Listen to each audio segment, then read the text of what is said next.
ચાલો મિત્રો, અને ચા ફેમિલી વોકમાં આપનું હાર્દિક સ્વાગત છે. આજે આપણે સરસ મજાની રેસીપી બનાવવાની છે મિત્રો. તો ચાલો મિત્રો, રેસીપી જોવા માટે તૈયાર થઈ જાઓ. આજની આપણી સરસ મજાની જે રેસીપી છે, આપણે આજે સરસ મજાનો 10 કે 15 મિનિટની અંદર તૈયાર થઈ જાય તેવો સૂંદો બનાવવાનો છે મિત્રો. ઘણા લોકો તેને મુરબ્બો પણ કહેતા હોય છે. આપણે ગુજરાતની અંદર સૂંદા તરીકે પ્રખ્યાત છે. તો ચાલો મિત્રો, આજે એક કેરીનો સામે 1 વાટકી ખાંડ લીધેલી છે અને સરસ મજાનો આજે આપણે વિડીયો બનાવવાનો છે, જે 10 જ મિનિટની અંદર તૈયાર થઈ જાય, જ્યાં તડકાની પણ જરૂર ના પડે, સુકવવાની પણ ઝંઝટ નથી, અને સરસ રીતે આપણે ગેસ ઉપર જ આજનો સૂંદો તૈયાર કરવાનો છે મિત્રો. ચાલો, તો સૌપ્રથમ આપણે તેને સરસ રીતે સાલ ઉતારીને તૈયાર કરી લઈએ, અને ત્યાર પછી છીણી લઈશું, અને સરસ રીતે ગેસ ઉપર 10 જ મિનિટની અંદર તૈયાર થઈ જાય તેવો સરસ મજાનો મુરબ્બો યાની કે ચૂંદો બનાવવાનો છે મિત્રો.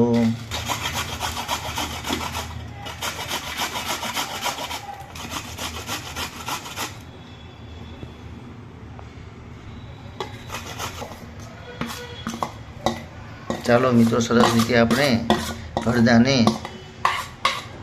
સરસ રીતે છીણીને તૈયાર કરી લીધેલું છે. તો અંદર સ્વાદ પ્રમાણે મીઠું પણ ઉમેરી દઈએ, થોડીક હળદર એટલે કે જરાક જ હળદર ઉમેરવાની છે મિત્રો. તેમજ થોડુંક ધાણા જીરું પણ ઉમેરશું.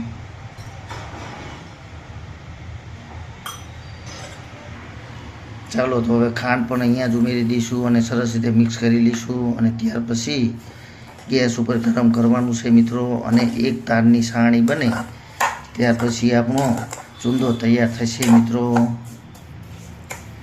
તો ચાલો, પહેલાં સરસ રીતે મિક્સ કરી લઈએ.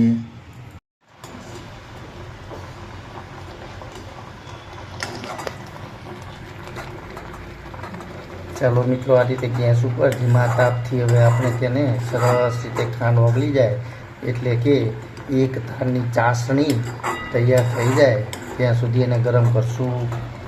તમે મિત્રો જો 4-5 દિવસ કે અઠવાડિયા માટે તાજો સૂંદો ખાવો હોય તો આ રીતે બનાવજો મિત્રો.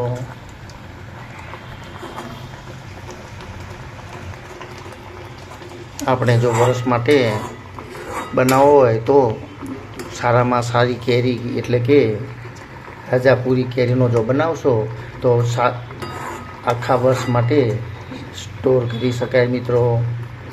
જ્યારે આપણે અઠવાડિયા સુધી ખાવું હોય તો કોઈ પણ કેરી લઈશું તો પણ ચાલશે. તો ચાલો, એક તારની ચાસણી આવી જાય ત્યાર પછી આપણે ગેસ બંધ કરી દઈશું મિત્રો. ચાલો, તો આપણી એક તારની ચાસણી તૈયાર થઈ ગઈ છે, એટલે આપણો મુરબ્બો યાને સૂંદો તૈયાર થઈ ગયો છે મિત્રો. તેની અંદર થોડાક લવિંગ અને તજ ઉમેરશું.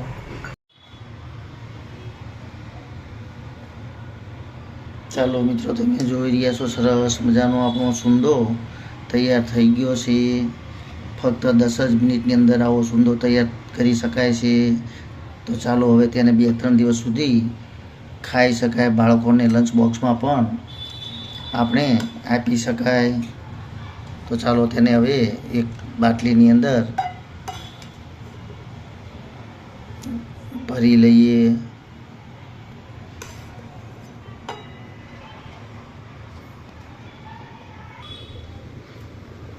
તો ચાલો મિત્રો, આવો જો એક જ કેરીનો આપણે સૂંદો બનાવીએ તો 2-3 દિવસ આરામથી ચાલશે મિત્રો. અને જો આખા વર્ષ માટે બનાવો તો પણ તે સરસ મજાનો રહે છે, એટલે કે સ્ટોર કરી શકાય છે, કે બગડતો નથી.